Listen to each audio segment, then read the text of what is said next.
Assalamualaikum warahmatullahi wabarakatuh. Alhamdulillahi rabbil alamin, Ar-Rahmanir Rahim, Maliki yaumiddin. Wassalatu wassalamu ala nabiyyina Muhammadin wa ala alihi wa ashabihi wa man tamassaka bi sunnatihi ila yaumiddin. Qala rabbul alamin, ya ayyuhalladzina amanu ittaqullaha haqqa tuqatih ولا تموتن إلا وأنتم مسلمون فإن أصدق الحديث كتاب الله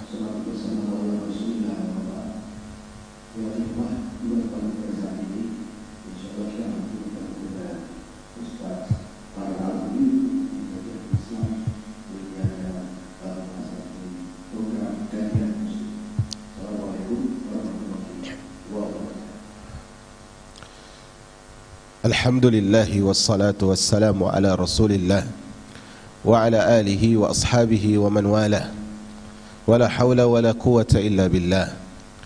Allahumma anfa'na bima 'allamtana wa 'allimna ma yanfa'una wa zidna ilma. Allahumma la sahla illa ma ja'altahu sahla wa anta taj'alul hazna idza syi'ta sahla. Allahumma inna nas'aluka ilman nafi'a wa rizqan tayyiba wa amalan mutaqabbala. Jamaah yang Allah muliakan, segala puji bagi Allah atas segala nikmat yang telah diberikan, dan kita berharap Allah Subhanahu wa taala menjadikan kita hamba-hambanya yang pandai bersyukur atas nikmat itu. Salawat dan salam semoga sampai selalu kepada Rasul yang mulia, Nabi yang kita cinta, Muhammad bin Abdullah sallallahu alaihi wasallam.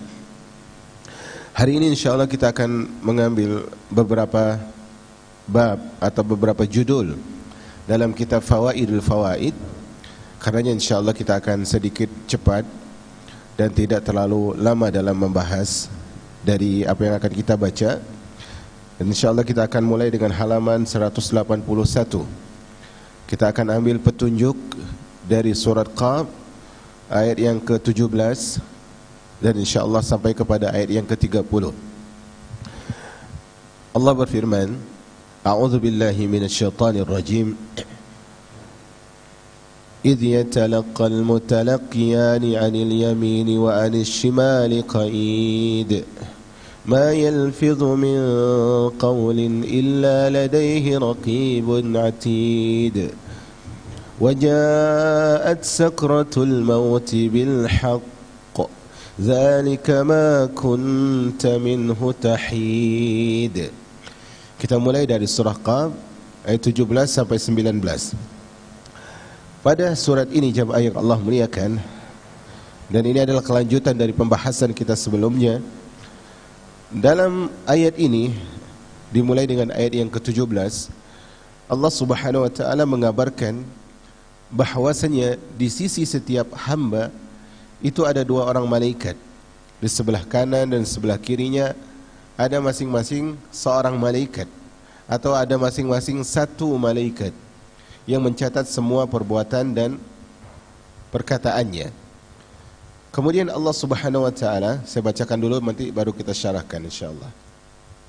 Kemudian Allah mengingatkan bahwa semua ucapan itu akan dihitung dan akan dicatat oleh Allah Subhanahu wa taala sebagaimana Allah sebutkan di dalam surah Qaf ayat 18.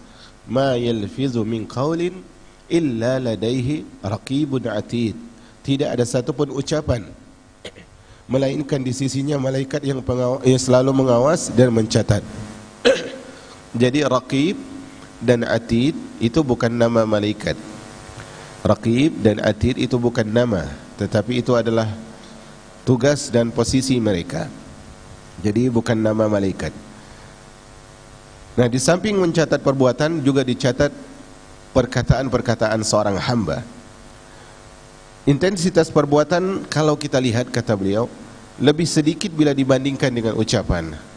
Artinya kalau kita lihat, kata Imam Ibnul Qayyim, perbuatan seorang hamba itu adalah tidaklah sebanyak ucapannya, tetapi perbuatan memiliki dampak yang lebih besar daripada ucapan. Selain itu perbuatan merupakan akhir dan perwujudan dari sebuah ucapan. Artinya dimulai dengan ucapan akan berakhir dengan perbuatan. Kemudian di ayat yang ke-19 Allah Subhanahu wa taala mengatakan, memberitahukan kepada kita tentang keadaan hari kiamat. Dan hari kiamat yang disinggung di sini adalah waja'at sakratul mauti bil haq. Dan datanglah sakaratul maut dengan hak, dengan benar. Dzalika ma kunta minhu tahid. Itulah yang dulu engkau hendak lari darinya. Di sini disebutkan oleh Allah datang sakaratul maut, artinya kematian. Tetapi di sini Al-Imam Ibnu Qayyim memberitahukan bahwa Allah mengabarkan dalam ayat ke-19 ini tentang kiamat sugra atau kiamat kecil. Karena memang maut itu adalah kiamat kecil. Makanya disebutkan oleh para ulama, man mata qamat alaihi kiamatu. Siapa yang wafat maka kiamat telah tegak pada dirinya. Kiamat itu ada dua, kiamat besar ketika hancurnya alam semesta, dan kiamat kecil ketika seorang diputuskan oleh ajalnya. Ya, diputuskan oleh ajalnya. Makanya di sini sebut kiamah sugra, kiamat kecil, yaitu dengan kematian. Kiamat ini pasti akan datang dan menghampiri setiap hamba. Dalam arti lain, seorang pasti akan menemui Allah, datang menghadapnya, dan rohnya pun dihadapkan kepadanya. Berikut pahala dan hukuman telah diberikan terlebih dahulu sebelum datangnya kiamat kubra. Kita akan coba masuk sedikit pada ayat-ayat ini. Coba kita lihat firman Allah Subhanahu wa taala di dalam ayat ini, ketika Allah Subhanahu wa taala memulai dengan ayat yang ke-17 dalam pembahasan kita, idh yatalaqqal mutalaqqiyani 'anil yamini wa 'anil shimali qa'id. Ingatlah ketika dua malaikat mencatat perbuatannya, yang satu duduk di sebelah kanan, yang satu lain duduk di sebelah kiri.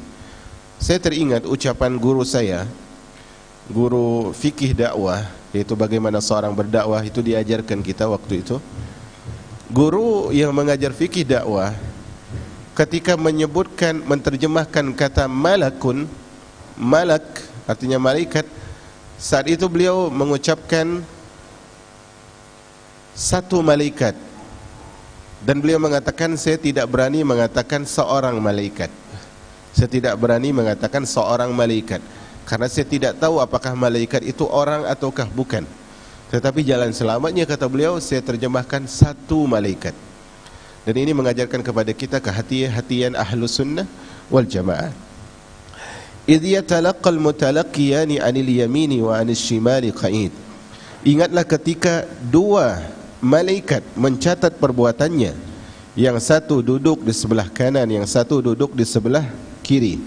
Di sini Allah Subhanahu wa taala tidak menyebutkan, kalau kita lihat, coba dibuka ya, kalau yang enggak ada bukunya dibuka ayatnya. Dimulai dari surah Qaf ayat 181. Ayat 17 di buku halaman 181. Di situ Allah Subhanahu wa taala menyebutkan anil yamini wa anil shimali qa'id. Allah Subhanahu wa taala menggunakan huruf an, tidak menggunakan huruf ala. Tidak menggunakan huruf ala, tetapi Allah Subhanahu wa taala menggunakan huruf an.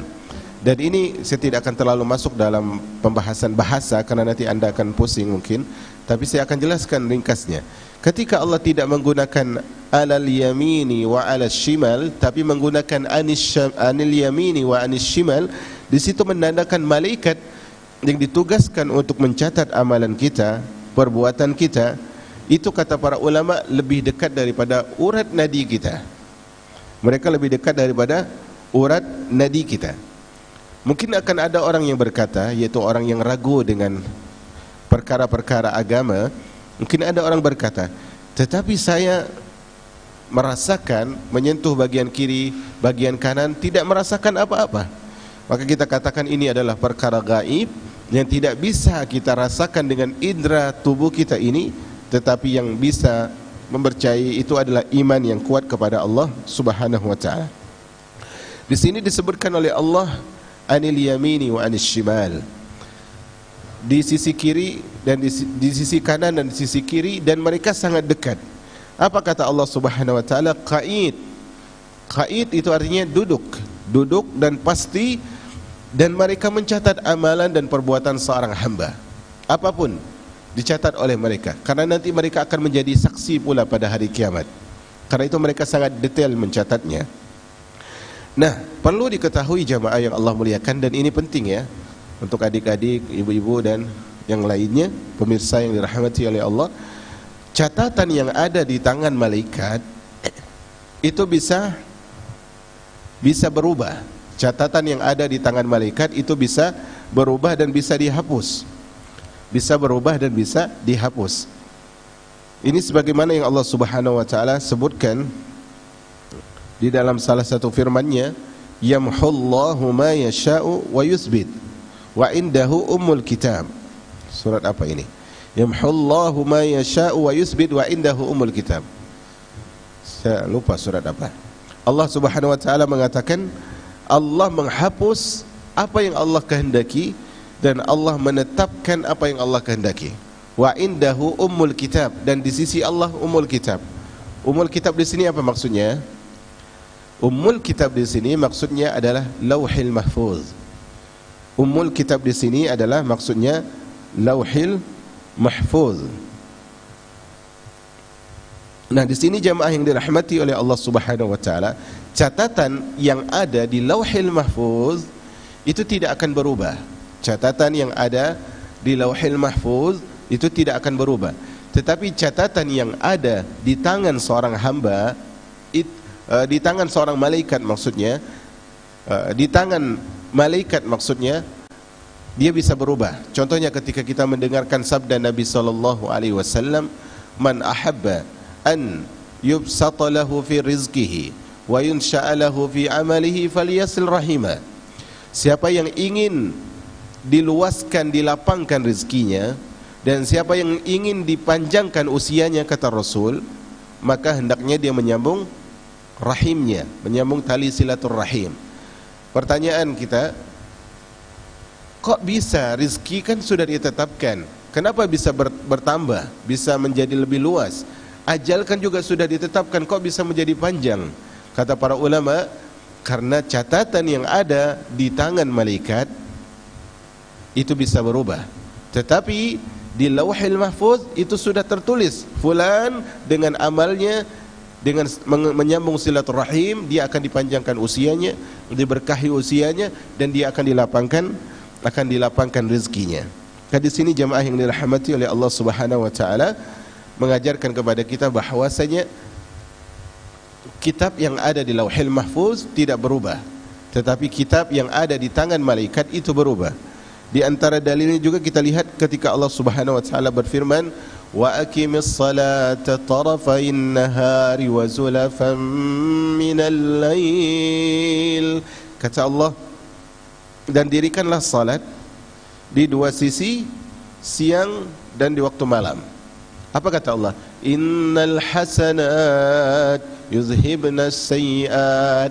Sesungguhnya amalan baik yang engkau lakukan itu akan menghapus amalan buruk yang sebelumnya engkau kerjakan. Ya, sebelumnya mungkin melakukan dosa-dosa kecil, kemudian setelah itu dia salat, dia hadir di majlis, dia istiqamah dalam hijabnya, dia bersungguh-sungguh untuk menyimak pelajaran yang diberikan oleh orang yang memberikan pelajaran saat itu. Innal hasanati yudhibna sayyiat. Kata Allah Subhanahu wa taala, sesungguhnya kebaikan itu akan menghapus apa? Keburukan-keburukan sebelumnya. Di sini mengajarkan kepada kita jemaah bahwasanya ada catatan yang berubah. Yang tadi keburukan tertulis, kemudian karena ada kebaikan dihapus. Maka di sini kata para ulama, itu adalah catatan yang ada di sisi malaikat. Catatan yang ada di sisi malaikat. Kemudian kita lihat ayat yang ke-18. Ma yalfizu min qaulin illa ladaihi raqibun atid. Tidak ada satu kata pun yang diucapkan melainkan ada di sisinya malaikat pengawas yang selalu mencatat. Perhatikan, ma yalfizu, tidak ada satu pun. Di sini adalah untuk menekankan bahwasanya apapun yang terucap dari seorang hamba itu pasti dicatat. Sehingga apa? Catatan malaikat itu tidak pernah salah. Sehingga ketika seorang mengucapkan kebaikan dan melakukan kebaikan, maka dia akan tercatat dengan rapi di dalam kitab yang ditulis oleh malaikat. Dan seorang ketika melakukan keburukan juga tertulis dengan tertata ditulis oleh malaikat dengan tertata. Makanya Allah Subhanahu wa taala mengatakan, "Wa ma ana bidzallamin lil abid," dan aku tidak pernah bersikap zalim terhadap hamba. Karena semuanya ditulis. Ya. Semuanya ditulis. Ma yalfizu min qaulin. Apapun ucapan yang diucapkan oleh seorang hamba, maka semua itu diawasi, dicatat siang dan malamnya. Apapun yang keluar dari lisannya itu juga tertulis di dalam kitab yang telah dipegang oleh malaikat. Karena itu jamaah yang dirahmati oleh Allah Subhanahu wa taala, sebagian para ulama menyebutkan bahwasanya ucapan yang ditulis itu ada 3. Ucapan yang ditulis ada 3. Pertama, ucapan kebaikan. Kedua, ucapan keburukan. Dan yang ketiga adalah ucapan yang bukan kebaikan, bukan keburukan. Artinya dia hanya ucapan biasa, tetapi yang akan dibalas adalah kebaikan dan keburukan. Kebaikan dan keburukan. Wallahu a'lam bissawab. Nah, jamaah yang dirahmati oleh Allah, ketika kita mendengar ayat ini, ma yalfizu min qaulin illa ladaihi raqibun atid. Tidak ada satupun ucapan yang keluar kecuali diawasi dan dicatat. Di sini mengajarkan kepada kita agar kita menjaga lisan kita. Mengajarkan kepada kita agar kita memandu lisan kita dan mengayomi lisan kita agar mengucapkan sesuatu yang hal itu hanya menyelamatkan nasib kita dunia dan akhirat. Bukankah Nabi SAW pernah mengabarkan ada seorang hamba yang taat beribadah kepada Allah, kemudian dia setiap hari melewati hamba yang bermaksiat kepada Allah Subhanahu wa taala. Setiap kali dia melewati hamba ini, dia ingatkan, tetapi hamba yang bermaksiat ini mengatakan, uruslah dirimu. Terus sampai hamba yang taat beribadah ini mengatakan, wallahi la yaghfirullahu li fulan, demi Allah, Allah tidak akan ampuni dosa si fulan. Apa kata Nabi SAW? Di hari kiamat Allah akan mengatakan, man dzalladzi yata'alla alayya alla aghfiru li fulan. Siapakah yang berani dan lancang mengatakan bahwa Allah tidak akan mengampuni si fulan? Faqad ghafartu lahu wa ahbattu amalak. Sungguh kata Allah, aku telah ampuni dia yang kau vonis itu, dan aku hancurkan amalan-amalanmu. Subhanallah. Sekian puluh tahun dia habiskan usianya dalam ketaatan, karena satu ucapan yang dia memvonis, dia mengucapkan ucapan dan itu ditulis oleh malaikat, maka menghancurkan amalan-amalannya. Makanya jamaah disebutkan oleh seorang penyair, ihzar lisanaka an taqula fatubtala innal balaa muwakkalun bil mantiki. Awasilah olehmu lisanmu, jangan sampai engkau mengucapkan ucapan sehingga engkau diuji dengan ucapan itu, kau dapat bala dengan ucapan itu. Sesungguhnya bala tersebut dibawa oleh lisan yang salah dalam berucap. Karena itu jamaah yang dirahmati oleh Allah Subhanahu wa taala, suatu hari Nabi SAW menyebutkan kebaikan-kebaikan kepada sahabat Mu'adz bin Jabal. Ini kebaikan, ini kebaikan, ini kebaikan. Banyak kebaikan yang disebutkan oleh Nabi kepada sahabat Mu'adz bin Jabal radhiyallahu anhu. Kemudian Nabi SAW mengatakan kepada sahabat yang mulia ini, afala adulluka ala malaki dzalika kulli. Wahai Mu'adz, tadi aku telah sebutkan kebaikan-kebaikan. Maukah engkau wahai Mu'adz, aku tunjukkan kepada satu perkara yang bisa merangkum semua itu, yang bisa engkau dapatkan semua pahala amal-amalan tadi, jangan engkau mengamati dan mengamalkan petunjuk ini. Apa kata Mu'adz? Qultu bala ya Rasulullah. Aku katakan, tentu wahai Rasulullah, aku ingin mendapatkan rangkuman itu. Maka Nabi SAW kata Mu'adz, fa akhadha bilisani nafsi. Nabi ngambil lidahnya, megang lisannya. Kuffa alaika hadza. Wahai Mu'adz, perhatikan ini, tahan ini, awasi ini, jaga ini wahai Mu'adz. La tutlikhu, jangan kau lepaskan lisan itu dengan bebas wahai Mu'adz. Maka Mu'adz mengatakan, wahai Rasulullah, wa inna lamu'akhazuna bima natakallam. Wahai Rasulullah, akankah kita akan diazab hanya karena ucapan kita wahai Rasul? Maka kata Rasulullah SAW, sakilatka ummuka ya Mu'adz, Kalau demikian keadaannya sungguh merugi ibumu wahai Muaz. Wa hal yakubban nasa ala wujuhihim aw ala manakhirihim illa hasaidu alsinatihim. Tidaklah seorang tersebut diseret ke dalam neraka, menuju neraka, diseret di atas wajahnya, di atas rupanya menuju neraka jahanam, kecuali semua itu adalah karena apa? Karena ulah dari lisannya. Karena itu jamaah yang dirahmati oleh Allah Azza wa Jal, lisan tersebut ibarat peluru atau ibarat rudal yang ketika telah dilepaskan tidak mampu kita untuk menahannya. Maka seorang hamba haruslah dia menjaga lisan tersebut. Kemudian kita lihat pada ayat yang ke-19, waja'at sakratul mauti bil haqq dzalika ma kunta minhu tahid. Dan datanglah sakaratul maut itu dengan benar, dan itulah yang dahulu engkau hindari.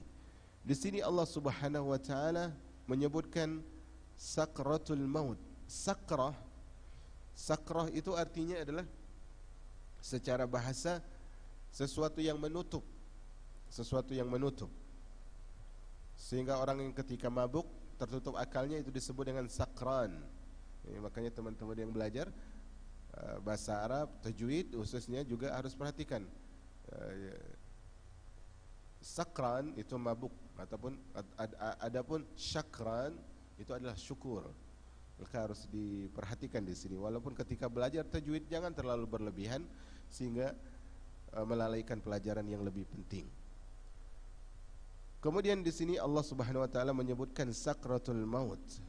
Allah menyebutkan sakaratul maut. Allah sandarkan ucapan sakrah kepada al-maut, sakratul mauti. Di sini jamaah yang dirahmati oleh Allah Subhanahu wa taala menunjukkan bahwasanya walaupun disebut dengan sakrah itu bentuknya mufrad ya, tunggal. Tetapi ketika telah disandarkan kepada kata setelahnya, dia tunggal bermakna banyak. Artinya fulan punya mautnya sendiri, fulanah punya mautnya sendiri, dan seterusnya. Dan Allah Subhanahu wa taala menyebutkan bil haqq, pasti. Sebagaimana ucapan Nabi sallallahu alaihi wasallam, al mautu haqq, al jannatu haqq, wan naru haqq. Maut itu pasti, surga itu pasti, dan neraka itu pasti. Dan ini adalah kepastian yang kata Allah Subhanahu wa taala, kalaupun kita lari darinya, menghindari dia, maka dia tetap akan datang kepada kita. Bukankah Allah Subhanahu wa taala menyebutkan, qul innal mautal ladzi tafirruna minhu fa innahu mulaqikum. Katakanlah wahai Rasul, sesungguhnya kematian yang kalian lari dari kematian itu, sesungguhnya kematian itu yang akan menemui kalian. Sesungguhnya kematian itu yang akan menemui kalian. Kalian lari kemanapun, walau kuntum fi burujim musayyidah. Kata Allah Subhanahu wa taala dalam surat yang lain, aynama takunu yudrikumul maut walau kuntum fi burujim musayyidah. Dimanapun kalian berada, kematian akan mendapatkan kalian. Kematian akan menyusul kalian, walaupun kalian di dalam benteng-benteng yang begitu kokoh, maka dia akan menembus kalian. Nah, jamaah yang dirahmati oleh Allah Subhanahu wa taala, di sini mengajarkan kepada kita bahwasanya seorang tersebut di dalam perjalanan dia, subhanallah, sebagaimana disebutkan oleh seorang pepatah dalam bahasa Arab, beliau mengatakan, man arafa bu'das safar ista'adda. Dan ini sudah saya tulis di Instagram saya. Man arafa bu'das safar ista'adda. Siapa yang ngerti bahwa perjalanan ini jauh, harusnya dia sudah punya bekal. Perjalanan menuju Allah itu jauh, dan seorang itu terus diikuti oleh kematian. Dan perjalanan yang jauh tersebut, pantaskah bekalnya aneh sedikit? Pantaskah orang tersebut tidak menyiapkan bekal dalam perjalanan tersebut? Maka jamaah yang dirahmati oleh Allah Subhanahu wa taala, di sini mengajarkan kepada kita, ma kunta minhu tahid, yang kalian lari darinya, yang kalian berusaha untuk menghindar dari kematian tersebut, maka dia pasti akan datang kepada kalian. Dia pasti akan menyusul kalian, dan kalian pasti akan bertemu dengan kematian tersebut. Jamaah yang dirahmati oleh Allah, kita lanjut pada ayat yang berikutnya, ayat 20, 21 dan 22. ونفخ في الصور ذلك يوم الوعيد وجاءت كل نفس معها سائق وشهيد لقد كنت في غفلة من هذا فكشفنا عنك غطاءك فبصرك اليوم حديد. Selanjutnya kata Al-Imam Ibnul Qayyim, Allah menyebutkan kiamat kubra, tadi kematian, kiamat sugra, kiamat kecil. Kemudian ini Allah menyebutkan dalam ayat selanjutnya kiamat kubra, kiamat besar. Allah Subhanahu wa taala menyebutkan wa nufikha fis sur, dan ditiuplah sangkakala. Itulah hari yang diancamkan. Itu pada ayat yang ke-20. Kembali kita baca dulu, nanti kita akan syarah insyaallah. Lantas di ayat 21 Allah memberitahukan perihal keadaan semua makhluk pada hari kiamat kubra itu. Setiap orang akan menghadap kepadanya, kepada Allah, bersama malaikat yang mengiringnya dan malaikat yang menjadi saksi atasnya. Kesaksian malaikat ini di luar kesaksian juga yang akan diberikan oleh Rasul dan orang-orang beriman, karena Allah akan meminta kesaksian malaikat pencatat amal dan para nabi dalam mengadili semua hambanya. Demikian pula dengan kesaksian tempat-tempat yang mereka gunakan untuk melakukan perbuatan baik maupun buruk. Begitu pula dengan kesaksian kulit tubuh mereka yang digunakan untuk berbuat maksiat. Demikian pula pada hari kiamat Allah tidak mengadili hanya berdasarkan ilmunya saja, tetapi Allah Subhanahu wa taala juga mengadili secara bijaksana dari segala sisi kebijaksanaannya. Kita coba masuk dulu di dalam syarah. Di sini Allah Subhanahu wa taala menyebutkan wa nufikha fis sur. Dalam tafsirnya wa nufikha fis sur, dan ditiuplah sangkakala. Para ulama itu berbeda pendapat berapa kali sangkakala itu ditiupkan. Dan ini bisa dicatat. Pendapat pertama mengatakan adalah tiga. Dan saya tidak akan paparkan dalilnya karena nanti akan melewati waktu cukup banyak. InsyaAllah semoga bisa dibahas di kajian tafsir. Pendapat yang mengatakan tiga adalah mereka mengatakan tiupan pertama adalah tiupan yang menimbulkan rasa takut. Tiupan yang pertama adalah tiupan yang menimbulkan rasa takut. Dan ini ada dalilnya sebenarnya. Tiupan yang kedua adalah tiupan yang menghancurkan dan mematikan alam semesta. Menghancurkan dan mematikan makhluk-makhluk Allah Subhanahu wa taala.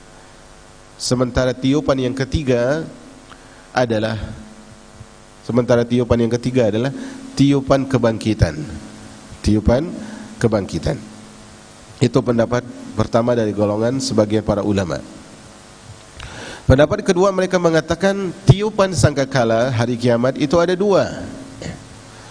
Yang mana tiupan pertama itu fungsinya menumbuhkan rasa takut sekaligus menghancurkan alam semesta. Jadi digabung sebenarnya. Menumbuhkan rasa takut dan menghancurkan alam semesta. Dan tiupan yang kedua itu adalah untuk membangkitkan hamba-hambanya. Untuk membangkitkan hamba-hambanya. Dan wallahu a'lam bishawab, kita lebih condong kepada pendapat yang kedua. Nah, jamaah yang dirahmati oleh Allah Subhanahu wa taala. Di sini Allah sebutkan zalika yaumul wa'id. Disitulah hari yang kalian diancam. Karena seorang itu kalau dia beramal, hidup di sebuah tempat, berada di sebuah lingkungan, tapi dia tidak tahu bahwasanya tetapi dia tidak mengerti dan tidak tahu kalau dia melakukan pelanggaran ini dia akan dapat ancaman. Maka dia akan, kalau dia tidak mengetahui hal itu, dia akan leluasa melakukan kelalaiannya. Maka perlu diancam. Nah, di sini jamaah yang dirahmati oleh Allah, Allah mengatakan zalika yaumul wa'id. Hari kiamat tersebut adalah hari yang kalian diancam dengan hari itu. Karena setelah hari itu akan ada hisab, setelah hari itu akan ada perhitungan. Dan Allah Subhanahu wa taala mengatakan waja'at kullu nafsim ma'aha sa'iku wa syahid. Dan akan datang saat itu setiap jiwa akan datang bersamanya seorang malaikat sebagai saksinya, dan dia akan digiring bersama saksi itu. Di sini jamaah yang dirahmati oleh Allah, pada ayat yang ke-21, kalau kita lihat ketika Allah Subhanahu wa taala menyebutkan demikian, akan datang seorang bersama malaikat dan menjadi saksinya, kita akan sebut dua jenis manusia secara umum yang akan dihisab. Jenis yang pertama adalah orang yang beriman. Orang beriman, dia akan dihisab oleh Allah Subhanahu wa taala, di luar dari kelompok yang masuk surga tanpa hisab dan azab. Ini kita hanya berbicara kelompok yang dihisab. Yang tidak dihisab, tidak diazab, itu sudah luar pembahasan kita. Adapun orang beriman yang dihisab, dia akan dipanggil oleh Allah. Allah akan manggil dia. Allah akan manggil dia. Kemudian Allah Subhanahu wa taala menyendiri bersama hamba ini. Jadi cuma antara hamba ini dengan Allah saja, enggak didengar orang lain, enggak dilihat orang lain. Maka Allah mengatakan kepada hamba ini, bukankah engkau melakukan ini? Dia mengatakan, iya wahai Allah. Bukankah engkau melakukan ini? Iya wahai Allah. Dosa, tapi dia beriman. Karena manusia bagaimanapun dia tetap berdosa, tapi yang penting dia menjadi orang yang beriman. Maka ketika Allah tanyakan, engkau melakukan ini di hari ini begini dan begitu, iya wahai Allah. Maka kata Allah, dulu di dunia aku tutup aibmu, orang enggak tahu engkau berbuat dosa ini dan itu. Dan ini pentingnya kita menutup dosa kita di dunia ini. Penting kita untuk menutup dosa agar Allah mengampuni kita. Kata Allah, dulu di dunia aku tutup, karena engkau menutupi dosamu, aku juga tutup dosamu di dunia. Dan hari ini kata Allah, aku ampuni dosa-dosa itu. Subhanallah, Maha Suci Allah dengan segala ampunan yang telah diberikan kepada hamba itu. Dan beginilah seorang mukmin yang berdosa. Dia mengakui, tapi kemudian Allah ampuni dosanya. Golongan kedua adalah golongan munafik dan orang-orang yang tidak percaya kepada pembalasan. Allah akan panggil dia. Apakah akan dipanggil sendiri? Enggak. Apakah akan dia dengan Allah saja berduaan? Tidak. Allah panggil fulan, fulana. Dipanggil dengan teriakan yang keras. Didengar oleh semua makhluk-makhluk yang ada. Maka fulan itu ditanya, fulanah itu ditanya, bukankah engkau dulu melakukan ini dan itu? Dia mengatakan, iya ya Allah. Dia bukankah, apakah engkau percaya engkau akan bertemu denganku pada hari kiamat? Apakah ketika engkau di dunia dulu engkau yakin engkau akan bertemu denganku pada hari kiamat? Kata orang munafik ini, tidak wahai Allah. Didatangkan munafik yang ini, dia jawab juga tidak. Munafiqah yang ini dijawabnya juga tidak. Maka apa kata orang munafik ini? Dia berusaha lagi untuk bersifat nifak. Dia mengatakan, ya Allah, tetapi aku mencintaimu ya Allah, tapi aku takut kepadamu ya Allah. Apa kata Allah? Ini ringkasan dari hadis Nabi ya. Kata Nabi dalam hadis tersebut, akhirnya Allah mendatangkan saksi. Gimana kalau kita buat saksi? Maka hamba ini mengiyakan. Maka ditutuplah mulut hamba itu. Maka bersaksilah tangannya, bersaksilah kakinya, bersaksilah matanya, kulit-kulitnya. Subhanallah. Wa yauma yuhsyaru a'da'ullahi 'alan nari fahum yuzaun. Hatta idza ma ja'uha syahida 'alaihim sam'uhum wa absaruhum wa juluduhum bima kanu ya'malun. Penglihatan mereka, pendengaran mereka, kulit-kulit mereka semua bersaksi untuk memvonis bahwa hamba ini adalah hamba yang bersalah. Wa ja'at kullu nafsin ma'aha sa'iqun wa syahid. Saat itu seorang akan didatangkan, digiring oleh malaikat, kemudian dia akan diberikan saksi. Malaikat menjadi saksi bagi dirinya. Rasul pun akan menjadi saksi bahwa fulan adalah orang yang melanggar aturan Allah. Dan bahkan tubuhnya pun yang dia harap tubuhnya itu bisa membela dirinya, karena dia merasa tubuhku akan bela, tanganku akan bela, kakiku akan bela, penglihatan, pendengaranku akan membela aku. Enggak mungkin mereka mau diazab, tapi Allah tutup mulutnya. Al-yauma nakhtimu ala afwahihim wa tukallimuna aydihim wa arjuluhum bima kanu yaksibun. Kami tutup, kami silent mulut mereka, sehingga akhirnya kaki dan tangan mereka berbicara, sehingga dia tidak bisa berdalih lagi, dan Allah Subhanahu wa taala binasakan dia. Maka di sini jemaah, kita harus menjadikan tubuh kita malaikat, dan seluruh apapun yang ada saat ini kita berada di tempat ini, dan insya Allah tempat ini yang kita berada padanya dia akan memberi kesaksian kepada Allah. Apakah hadirnya kita di sini karena Allah, ataukah hadirnya kita di sini karena keterpaksaan, karena disuruh, karena diajak, karena ikut-ikutan dan semuanya. Semuanya kata Al-Imam Ibnul Qayyim sebagaimana yang kita bacakan tadi, semua tersebut demikian pula dengan kesaksian tempat-tempat yang mereka gunakan untuk melakukan perbuatan baik maupun buruk, semuanya akan menjadi saksi. Makanya Al-Imam Ibnul Qayyim menyebutkan konteks serupa dilakukan juga oleh Nabi SAW. Beliau memutuskan hukum di antara manusia berdasarkan apa yang beliau dengar. Jadi nanti Rasulullah diberitakan oleh Allah, fulan begini, fulana begini, maka Rasulullah pun menjadi saksi bahwa fulan dan fulana pantas untuk diazab oleh Allah Subhanahu wa ta'ala. Kemudian pada ayat yang kedua, kata Al-Imam Ibnul Qayyim, ayat yang ke-22, sesudah itu Allah menegaskan kelalaian manusia terhadap masalah yang semestinya tidak boleh dilalaikan. Ini bahkan tidak boleh lepas dari ingatan perhatian. Penegasan ini dinyatakan oleh Allah di dalam firman-Nya, fi ghaflati min hadha, dia lalai dalam peristiwa itu. Perhatikan dalam ayat ini Allah mengatakan an hadha, ya, mengatakan an hadha tentang peristiwa itu. Allah mengatakan sama dengan firman yang lain, wa innahum lafi syakkim minhu murib, dan mereka sesungguhnya benar-benar ragu dalam masalah itu, di dalam surah Fussilat ayat 45. Kata di sini kalau kita lihat ya, Allah Subhanahu wa taala dalam ayat yang ke-22 mengatakan laqad kunta fi ghaflatin min hadza. Ada kata min. Min ini dipadukan dengan masdar. Itu bentuk kata dasar dalam bahasa Arab, masdar. Allah Subhanahu wa taala sebutkan dalam surah Qaf ini fi ghaflatin min hadza. Setelah disebut ghaflah, lalai, disebut min. Dan di sini menunjukkan juga jemaah yang dirahmati oleh Allah Subhanahu wa taala bahwa kelalaian dan keraguan seorang hamba itu seperti sudah menjadi tabiat bagi dirinya.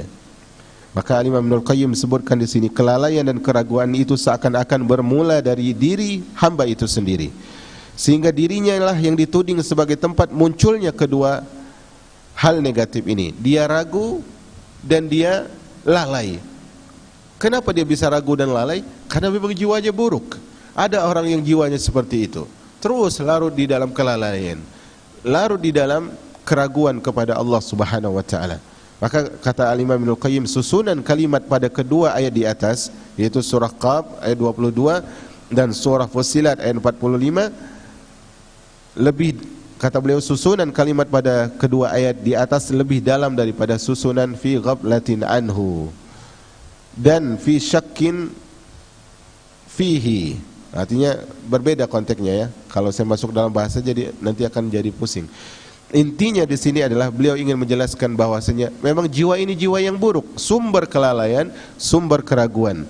Maka pada penggalan ayat berikutnya Allah memberitahukan bahwa tabir kelalaian dan kealpaan akan disingkapkan dari manusia pada hari kiamat. Ya, nanti seorang hamba itu setelah dia sekian lama lalai di dunia, Allah Subhanahu wa taala akan singkapkan kelalaiannya. Allah akan buka semua penghalang-penghalang yang membuat dia lalai dan ragu kepada Allah. Sebagaimana disingkapkan tabir tidur dari hati seorang sehingga dia pun terjaga. Dibangunkan dia terjaga. Seperti itulah keadaan seorang hamba di akhirat nanti. Oh ternyata begini ya, oh ternyata begini. Ketika dia tidur dia enggak mengerti. Dan ketika dia masih di dunia juga dia tidak mengerti. Ketika di akhirat dia baru mengerti, oh ternyata begini, seharusnya aku tidak begini, seharusnya aku begitu, dan seterusnya. Makanya coba kita lihat pada ayat yang selanjutnya. Allah Subhanahu wa taala mengatakan pada ayat yang 23 dan 24. Wa qala qariduhu hadza ma ladayya atid alqiya fi jahannam kull kaffarin anid. Dalam ayat 23 Allah memberitahukan bahwa malaikat yang selalu mendampingi dan mencatat semua perbuatan dan ucapan manusia di dunia kelak akan berseru. Malaikat itu akan memanggil setelah mengantarkan ke hadapannya. Tadi kan digiring dia oleh malaikat menuju Allah, kemudian malaikat tersebut akan menyeru, inilah orang yang engkau jadikan aku sebagai pendampingnya ya Allah di dunia. Aku telah menghadirkan dan menghadapkannya ke hadapanmu wahai Allah. Jadi dia akan mengantar dan menjadi saksi sekaligus. Ini adalah tafsir salah seorang ulama tabi'in namanya Mujahid. Adapun Ibnu Qutaibah, dia mentafsirkan maksudnya, inilah hasil ucapan dan perbuatan yang telah aku catat dan aku hitung semua ada di sisiku. Maksudnya malaikat ini ngantarin kitabnya, ngantarin kitab amalannya. Ini tafsir yang kedua. Apalagi direnungi di dalam ayat ini terkandung dua makna. Pertama, inilah orang yang aku dijadikan pendampingnya. Artinya adalah dia mengatakan, wahai Allah, aku bawa ini orang yang dulu kau suruh aku mendampingi dia. Yang kedua, inilah amal yang telah kucatat. Ini hasil dari aku mencatat gerak-gerik dan ucapannya ya Allah. Subhanallah. Maka kita coba lihat di sini, waqala qarinuhu. Dan malaikat yang menyertainya, qarin di sini malaikat yang mendampinginya. Dia akan berkata, hadza ma ladayya atid. Inilah catatan perbuatan yang ada padaku. Qarin, sekali lagi, qarin yang dalam ayat ini adalah malaikat yang diutus oleh Allah, yang ditugaskan oleh Allah untuk menjaga seluruh amalan seorang hamba, mencatatnya dan menulisnya. Karena Allah Subhanahu wa taala telah mewakilkan pada setiap hamba manusia itu malaikat-malaikat di sisi kanan dan di sisi kiri, sebagaimana ayat yang kita sebutkan tadi. Dan ini kalau kita mau melihat hikmahnya pula, wallahu a'lam bishawab, adalah salah satu bentuk penjagaan Allah kepada kita. Ada qarin dari malaikat yang menemani kita. Dan semua yang kita lakukan diketahui oleh mereka. Dan mereka akan menulis dengan buku yang mereka akan hadirkan di hadapan Allah, dan kita akan terima buku tersebut dari tangan kanan dan kita berharap demikian. Dan juga dari kiri dan dari belakang, semoga itu bukan kita. Apa kata dia? Hadza ma ladayya atid. Ini aku hadirkan kitab. Aku hadirkan kitab catatan hamba tersebut. Kemudian apa endingnya? Alqiya fi jahannam kullu kaffarin anid. Lemparkanlah olehmu, oleh kalian berdua. Berarti di sini ada dua malaikat tadi. Fi jahannam kulla kafarin anid. Lemparkan dia ke dalam neraka jahannam karena dia sangat ingkar kepada Allah. Di sini Allah berseru kepada malaikat tersebut, lemparkanlah. Perintah ini, kata Imam Ibnul Qayyim, ditunjukkan kepada malaikat pengiring yang menjadi saksi. Setelah mereka mengantarkan kepada Allah, menjadi saksi di hadapan Allah, kemudian disuruh untuk melemparkan dia ke dalam neraka. Atau kata Imam Ibnul Qayyim, ditunjukkan kepada malaikat yang diberi tugas untuk menimpakan azab, atau malaikat yang lain, maksudnya begitu. Sekalipun itu hanya satu malaikat. Di sini kalau kita lihat tadi sebelumnya Allah sebut qarin satu. Coba teliti ya. Allah sebut qarin satu. Tetapi ketika suruh lempar Allah sebut dua. Sekalipun hanya satu malaikat, kata Imam Ibnul Qayyim, penyebutan redaksi perintah kepada dua orang, tetapi yang dimaksud hanyalah satu orang, ini sudah biasa di dalam bahasa Arab. Ini sudah biasa dalam bahasa Arab. Alqiya fi jahannam. Coba bayangkan, ketika kita sudah berusaha, bersusah payah, letih dalam sebuah pekerjaan. Kemudian apa kata atasan kita, kata bos kita? Seret dia keluar setelah sekian tahun pengabdian kita berusaha untuk mendapatkan bonus dan sebagainya. Apa kata bos? Seret dia keluar, jangan izinkan sama sekali dia masuk kembali ke kantor atau perusahaan ini. Kecewa yang luar biasa dari seorang karyawan yang mengabdikan dirinya ke tempat pekerjaannya itu. Begitulah gambaran ringkas seorang hamba ketika dia akan dihadapkan di hadapan Allah Subhanahu wa taala. Kalau kita lihat jemaah, sifat orang-orang yang dilemparkan ke dalam neraka jahanam ini, mereka memiliki beberapa sifat. Sifat pertama coba kita lihat pada ayat yang ke-24. Alqiya fi jahannam kullu kaffarin anid. Pertama adalah kafar. Kafar di sini bagi yang belajar bahasa Arab, di salah satu bentuknya adalah sighah mubalaghah. Artinya menunjukkan sangat dan sangatnya seorang hamba ini dalam kekufurannya. Berarti sifat pertama seorang hamba yang akan dilempar ke dalam neraka jahanam, dia adalah orang yang kufur, orang yang ingkar dari bersyukur kepada Allah, ingkar dari taat kepada Allah, ingkar dari menyerahkan diri dan bersimpuh di hadapan Allah Subhanahu wa taala. Kemudian pada ayat yang sama, anid, ini sifat yang kedua. Anid artinya adalah menentang kebenaran. Siapapun yang memiliki sifat menentang kebenaran, maka dia pantas untuk dilemparkan ke dalam neraka jahanam. Iyadzan billah. Coba kita lihat diri kita ketika dihadapkan dengan nasihat-nasihat yang diberikan, ketika diarahkan kepada petuah-petuah yang diperdengarkan kepada diri kita, akankah petuah dan nasihat-nasihat kebenaran tersebut kemudian kita terima atau kita tentang? Ketika kita berhadapan dengan hukum di antara hukum Allah dan Rasulnya, sementara kita memiliki keinginan berbeda dari hukum yang telah ditetapkan tersebut, apakah kita menerima atau menentangnya? Kalau kita menentangnya, maka kita termasuk orang yang rawan untuk dilemparkan ke dalam neraka Allah Azza wa Jalla. Allahul musta'an wa alaihi tuklan. Ya, ini ringkas dari ayat yang ke-24. Kita masuk kepada ayat yang ke-25. Kita sebutkan dulu secara ringkas.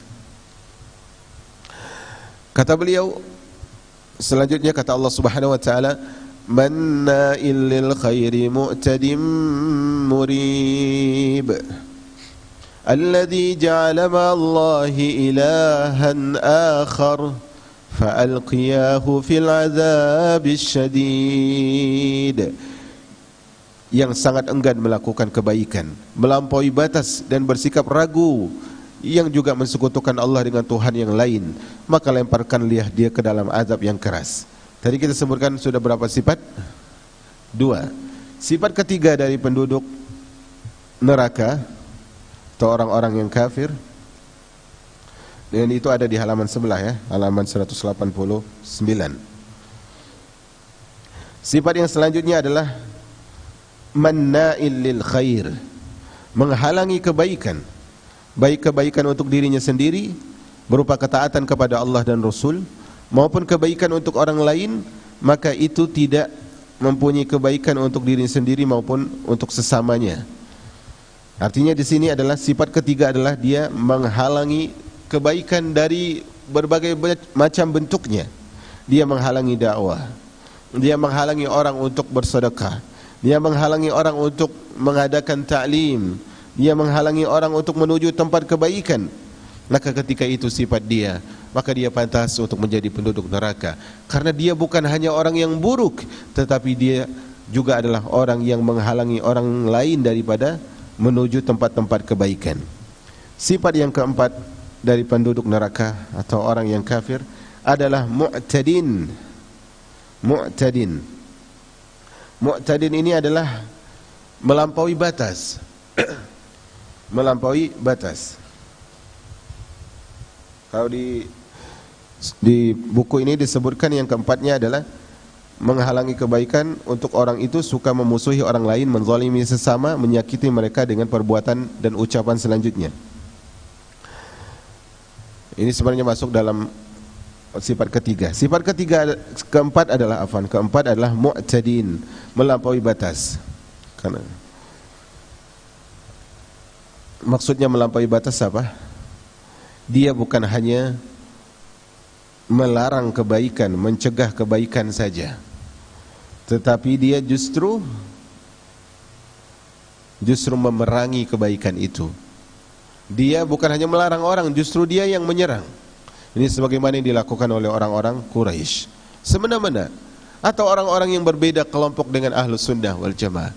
Mereka bukan hanya melarang orang untuk hadir di majelis itu, tetapi mereka bubarkan kajian-kajian yang diajarkan padanya Al-Quran dan Sunnah. Mu'tadin adalah orang-orang yang melampaui batas. Kemudian sifat yang selanjutnya, yang keberapa? Kelima ya. Murib, yaitu orang yang ragu.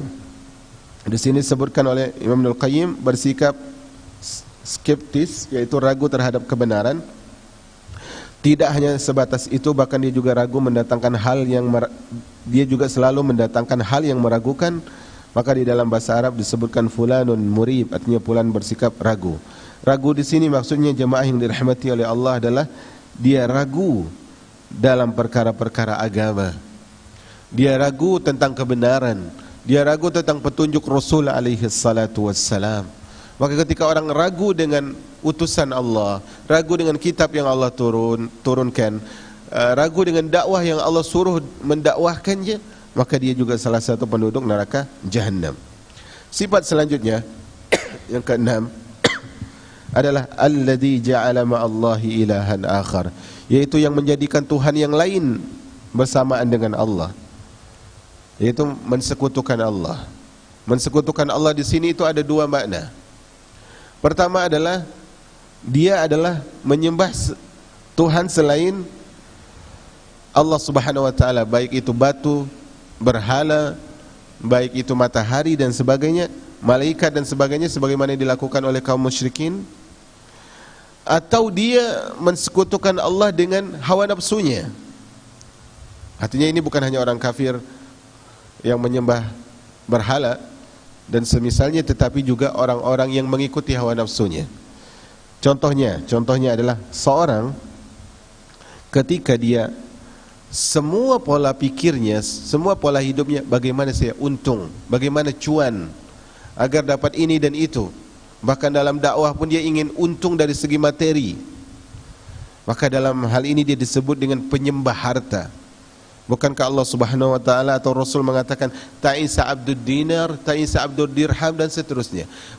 Celakalah hamba dinar, celakalah hamba dirham, celakalah hamba ini dan itu, kata Nabi sallallahu alaihi wasallam. Bukankah Allah juga mengatakan afara'aita man ittakhadha ilahahu hawa?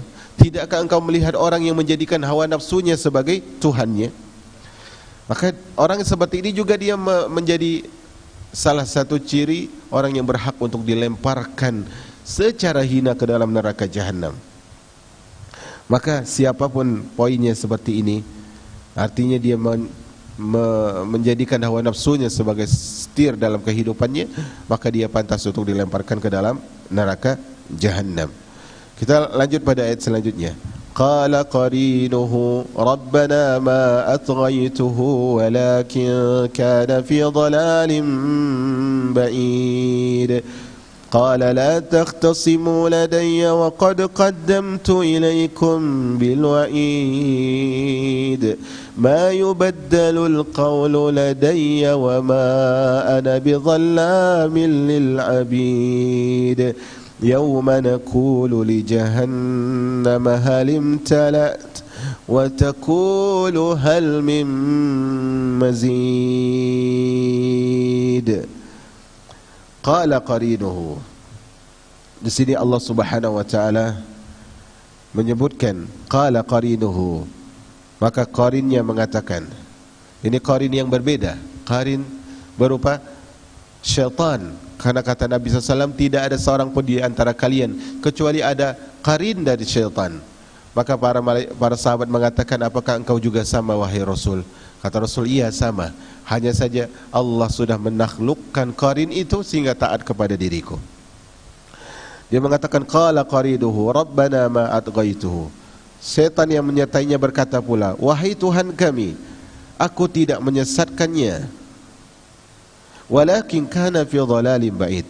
Tapi sungguh dia yang berada dalam kesesatan itu sejauh-jauhnya. Qala la takhtasimu ladayya wa qad qaddamtu ilaikum bil wa'id.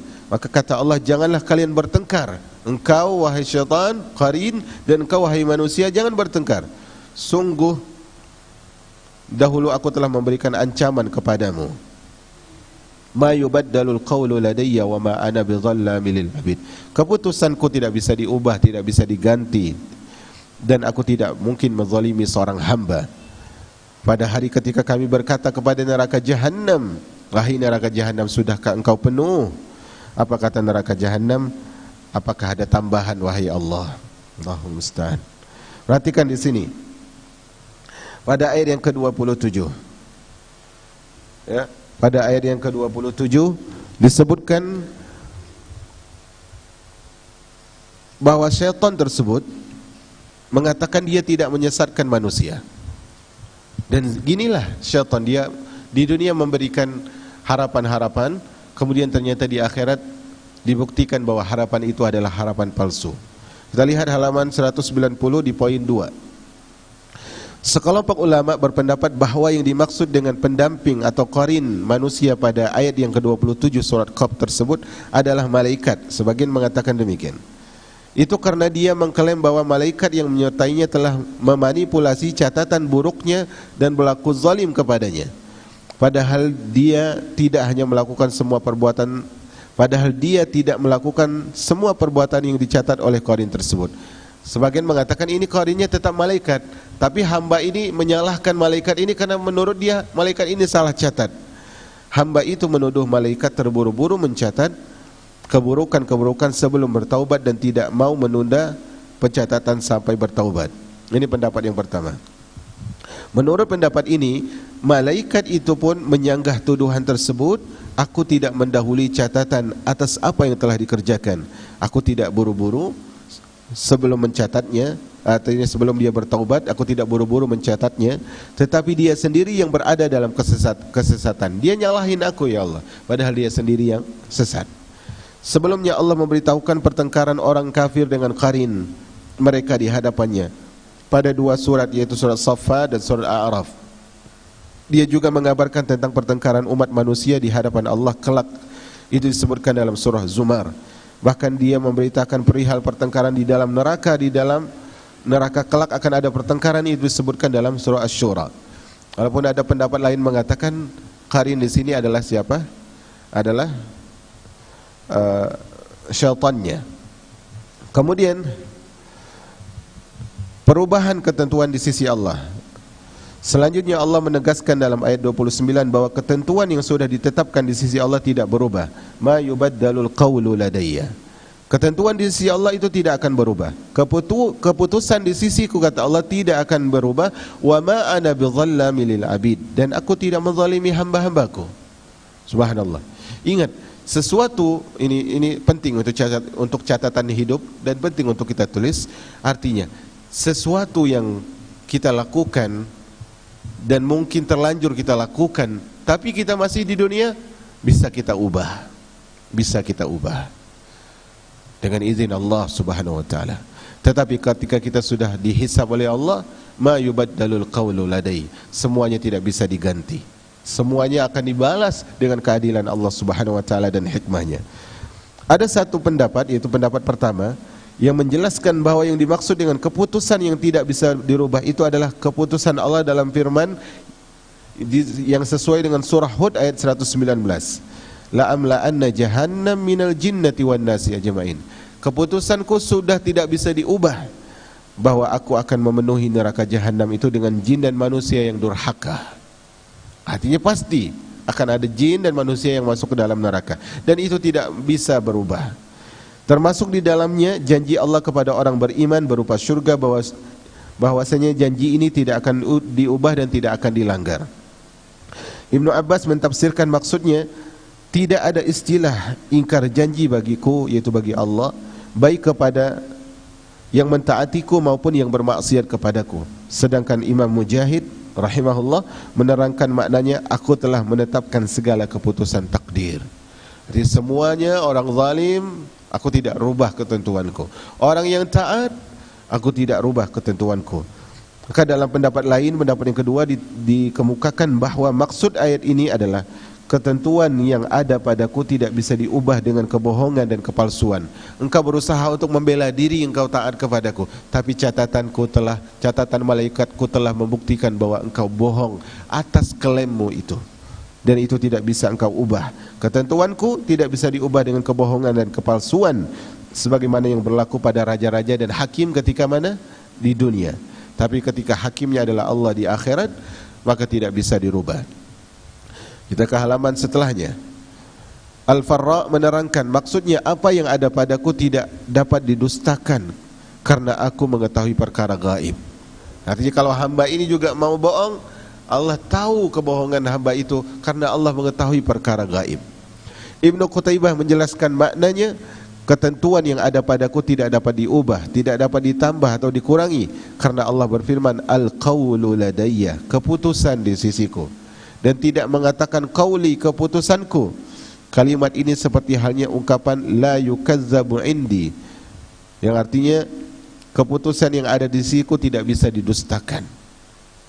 Nah, di sini jemaah yang dirahmati oleh Allah, bahwasanya Allah Subhanahu wa taala, ketika Allah Subhanahu wa taala menyebutkan bahwa keputusan Allah tidak bisa diubah, hal itu juga mengajarkan kepada kita bahwasanya Allah itu sangat adil dalam keputusannya. Kalaupun Allah mengazab seorang hamba, itu karena keadilannya, dan kalau Allah memberikan keutamaan kepada seorang hamba, itu karena hikmah dari Allah dan keutamaan dari Allah. Jika berdasarkan pendapat pertama, maka lafaz wa ma ana bidzallami lil abid itu sebagai pelengkap lafaz sebelumnya, sehingga maksud secara keseluruhan apa yang aku katakan dan aku janjikan pasti terlaksana, kendati demikian itu merupakan suatu keadilan, sama sekali tidak ada kezaliman dan aniaya. Kalau kita lihat pendapat yang kedua, ayat ini menunjukkan bahwa Allah mensifati dirinya dengan dua hal. Pertama, kesempurnaan ilmu dan pengetahuan, mencegahnya ada perubahan dan mencegahnya berlaku kebatilan. Yang kedua adalah menyebutkan keadilan dan kemahakayaan Allah Subhanahu wa taala. Artinya semuanya sebenarnya itu berkisar antara menjelaskan bahwa sesuatu di akhirat itu tidak mungkin berubah karena Allah itu maha adil, maha kaya, dan Allah maha mengetahui. Yang terakhir tentang neraka jahanam pada ayat yang ke-30. Kemudian dalam ayat 30 Allah mengabarkan tentang luasnya jahanam. Kita akan sebutkan singkat saja dulu karena waktu sudah habis sebenarnya. Dalam ayat 30 Allah mengabarkan tentang luasnya neraka jahanam, dan setiap kali ada sekumpulan makhluk dilemparkan ke dalam neraka jahanam, jahanam pasti akan mengatakan, ya Allah, ada enggak tambahan? Ya Allah, ada enggak tambahan? Ya Allah, ada enggak tambahan? Padahal Allah mengatakan, apakah sudah penuh wahai jahanam? Dia mengatakan, hal mim mazid, apakah masih ada tambahan?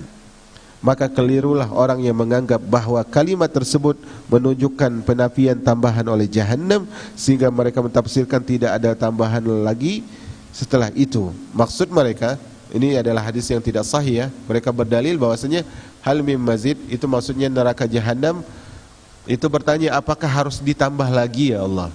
Bukan begitu, tapi maksudnya adalah hal mim mazid, ya Allah, ada enggak bahan bakar lagi? Menandakan begitu luasnya neraka jahanam. Dan jangan pernah kita berpikir mungkin neraka jahanam sudah penuh sehingga saya akan dialihkan ke surga. Iya, kita berharap ke surga, dari itu semua adalah harapan kita. Tetapi neraka jahanam itu terus meminta mangsa mencari bahan bakarnya. Semoga Allah Subhanahu wa taala masukkan kita ke dalam surga, mudahkan kita menempati surga tertinggi Firdausil A'la, dan menjauhkan kita dari neraka. Sesungguhnya Allah Subhanahu wa taala Maha Rahman, Rahim, dan mengabulkan segala doa. Subhanakallahumma wa bihamdika, asyhadu an la ilaha illa ant, astaghfiruka wa atubu ilaik. Assalamualaikum warahmatullahi wabarakatuh.